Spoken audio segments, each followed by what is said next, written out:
Hello बच्चों, आइए हमारा प्रश्न देखते हैं। हमारा प्रश्न है किन्हीं 3 प्रकाश संश्लेषी वर्णकों के नाम बताइए। तो हमें यहाँ पर प्रकाश संश्लेषी वर्णकों के नाम लिखने हैं। तो इस प्रश्न की अगर मुख्य अवधारणा की हम यहाँ पर बात करें तो हम यहाँ पर कह सकते हैं कि जो पादप होते हैं उनके अंतर्गत यहाँ पर जो है कुछ विशिष्ट प्रकार के वर्णक पाए जाते हैं जो कि प्रकाश संश्लेषण की क्रिया में भागीदारी को निभाते हैं। तो उन्हें हम यहाँ पर प्रकाश संश्लेषी वर्णकों के नाम से जानते हैं। तो हम यहाँ पर कहेंगे कि पादप जो होते हैं उनके अंतर्गत यहाँ पर जो है कुछ विशिष्ट प्रकार के वर्णक पाए जाते हैं या रंगक हम जिन्हें कहते हैं। तो ये विशिष्ट वर्णक जो पाए जाते हैं यह पादप के अंतर्गत पादप में प्रकाश संश्लेषण की जो क्रिया होती है उसे संपन्न करवाने में भागीदारी निभाते हैं। वो प्रकाश संश्लेषण की जो क्रिया होती है इससे यहाँ पर पादप में जो है ऊर्जा तथा भोजन का निर्माण होता है, जिसके लिए प्रकाश संश्लेषी वर्णक जो होते हैं आवश्यक होते हैं। अब अगर प्रकाश संश्लेषी वर्णकों के उदाहरण की हम यहाँ पर बात करें तो हम यहाँ पर कह सकते हैं कि पहला जो प्रकाश संश्लेषी वर्णक होता है उसे हम यहाँ पर जो है क्लोरोफिल के नाम से जानते हैं। तो यहाँ पर हम कह सकते हैं कि जो क्लोरोफिल होता है वो यहाँ पर पाया जाता है।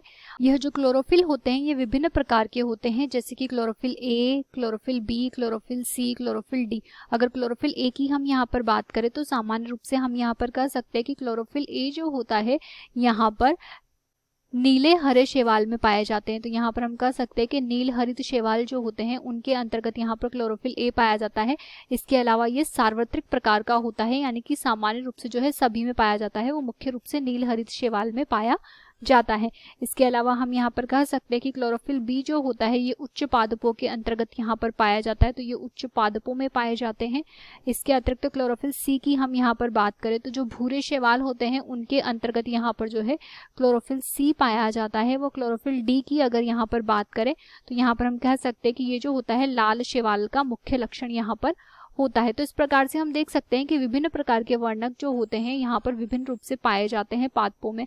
इसके पश्चात दूसरे की हम यहाँ पर बात करें तो उसे हम यहाँ पर जो है कैरोटीनॉइड के नाम से जानते हैं। अब अगर कैरोटीनॉइड की हम यहाँ पर बात करें तो सामान्य रूप से जो कैरोटीनॉइड होते हैं एक तो ये सार्वत्रिक प्रकार के होते हैं, यानी कि सभी में यहाँ पर पाए जाते हैं।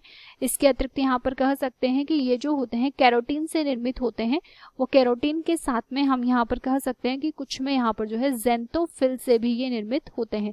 तो केरोटीन व ज़ेंथोफिल से सामान्य रूप से ये यहाँ पर निर्मित होते हैं, वो सार्वत्रिक प्रकार के होते हैं।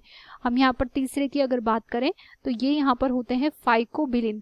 अगर फाइकोबिलिन की हम यहाँ पर बात करें तो हम यहाँ पर कहेंगे कि जो फाइकोबिलिन होते हैं विभिन्न प्रकार के होते हैं।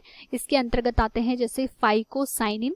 अगर फाइकोसाइनिन की हम यहाँ पर बात करें तो यह नीले रंग का यहाँ पर वर्णक होता है।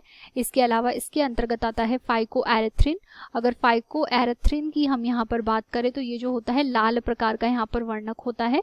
और यहाँ पर हम कह सकते हैं कि मुख्य रूप से ये जो होते हैं नील हरित शैवाल के अंतर्गत यहाँ पर पाए जाते हैं, वो लाल शैवाल में भी ये यहाँ पर पाए जाते हैं।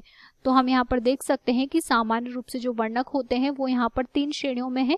पहली श्रेणी क्लोरोफिल, दूसरी कैरोटीनॉइड व तीसरी फाइकोबिलिन। आशा करते हैं प्रश्न आपको समझ आया होगा। धन्यवाद।